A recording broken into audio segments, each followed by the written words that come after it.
Good evening, dear compatriots. The Unified Information Center continues its work.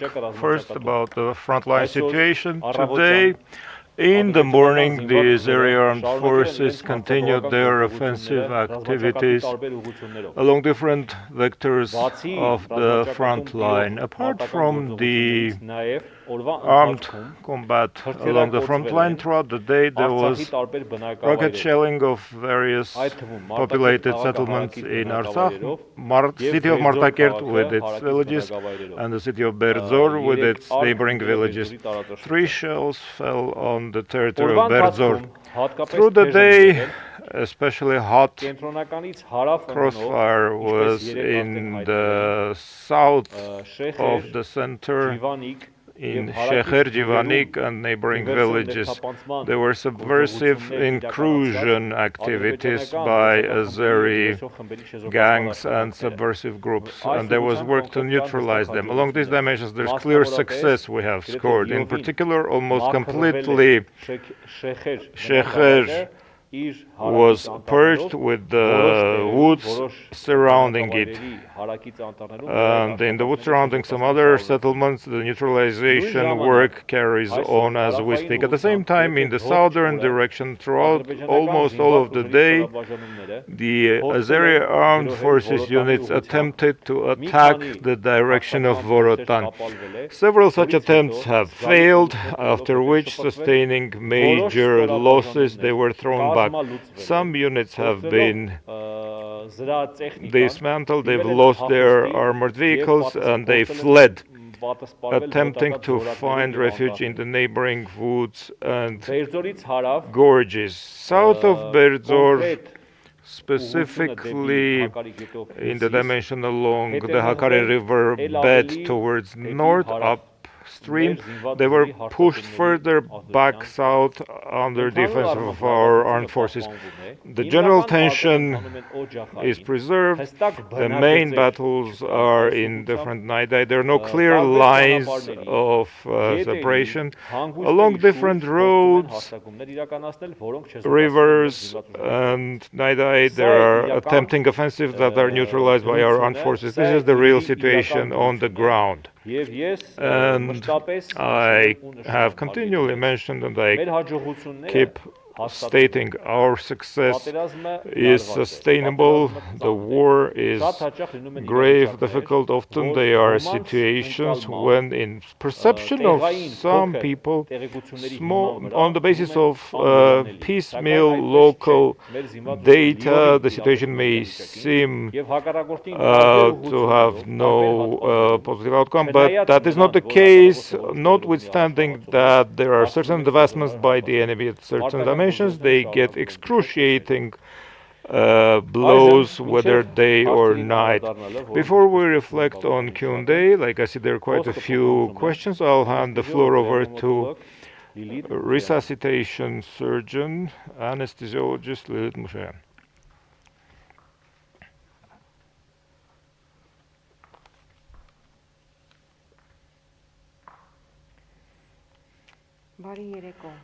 Good evening, dear compatriots, comrades in arms, my people. Yes, we're at war as we speak. Everyone participates in the war, whether it's the state, whether it's the population at large, all Armenians. For us, the visible war is fought at least along 2 front lines. One is in defense of our borders, preserving our identity and survival, and the other front line is the fight against coronavirus disease. And we have a retreat with respect to the pandemic, since a particular segment of the population has ceased to properly fight the disease and no longer abides with the regulations, and that annihilates the efforts of those who fight it.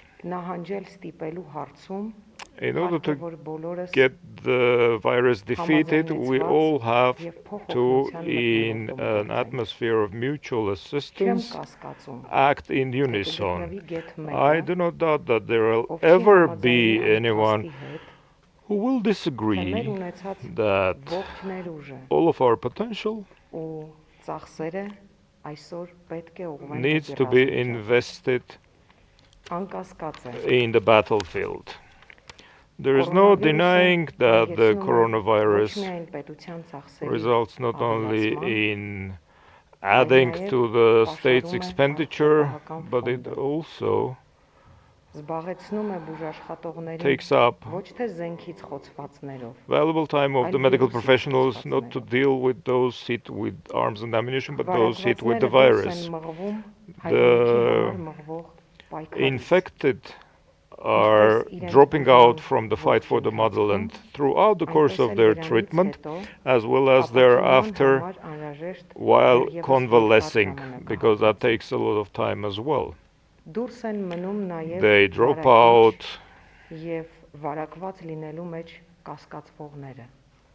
also those drop out who are suspected of being infected or transmitting the infection. After all, we can communicate it to those who put up fight along our borders. We have to, the defenders of our motherland have to be healthy.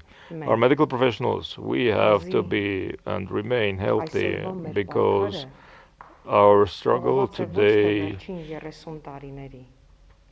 is not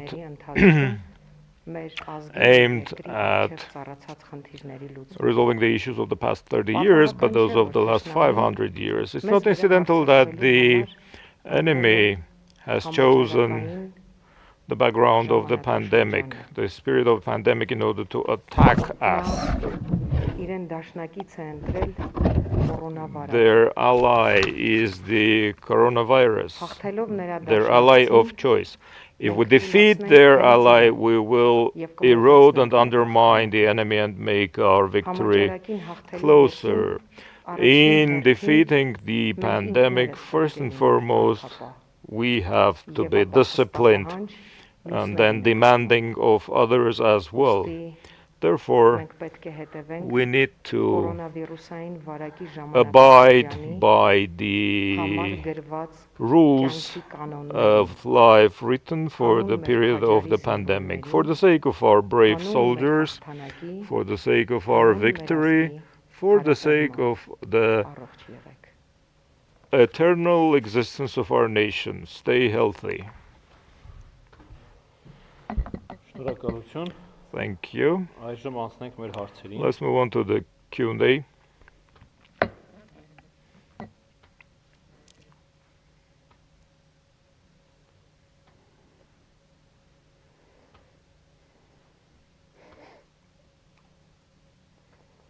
Factor AM. A question from Factor AM. As of 8 p.m., did we have in Vardenis another UAV shot down that fell down in the Vardenis territory? What's the information about this incident? At this point in time, I do not possess such information, but it is quite possible. We will consolidate the data coming in, and if that's corroborated, we'll share it with you.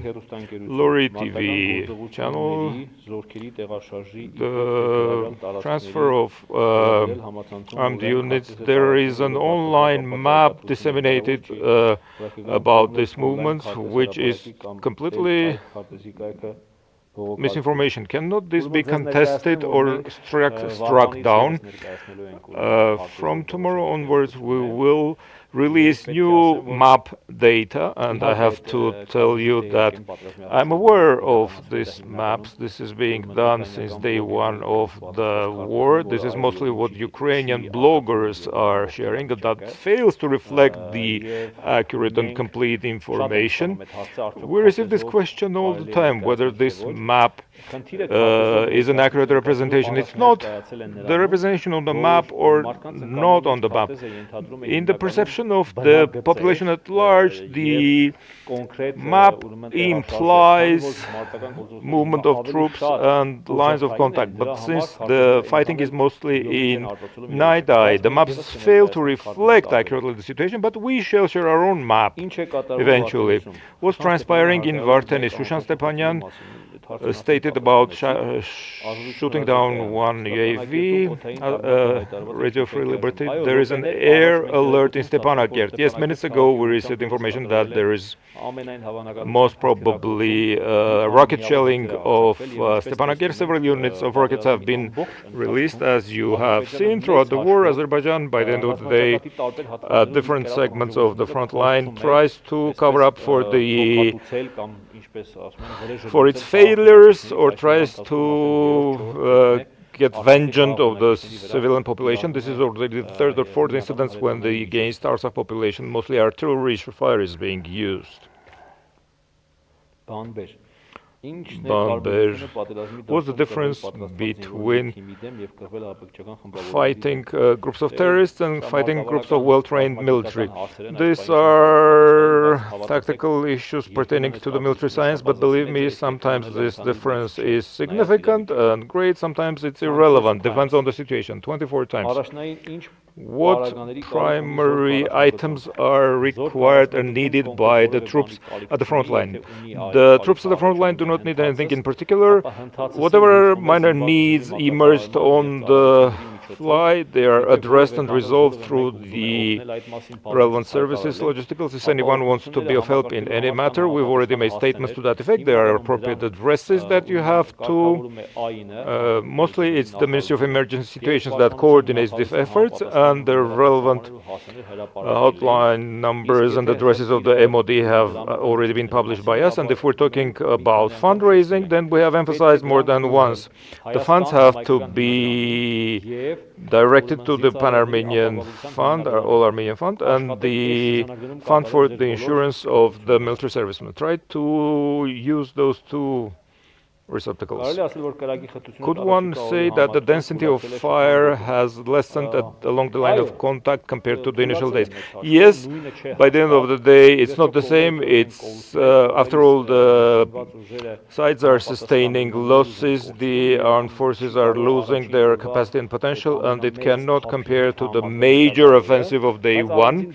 But if we look at certain episodes when they try to unleash a major offensive or attack particular settlements for a short period, there is a resurgence of the density of fire. Iravaban.net, may we assume that the failures of the enemy at the front line are in inverse correlation to the attacks on the civilian population? Yes, like I said, they're trying to be vengeful against the civilian population. Since there are no more questions, in conclusion, I would like, as I reiterated many times before, whether during the briefings or the daily statements, whenever we state that the situation is grave or tense or whatever, this comes to attest that we do describe the realistic situation at various segments of the front line. We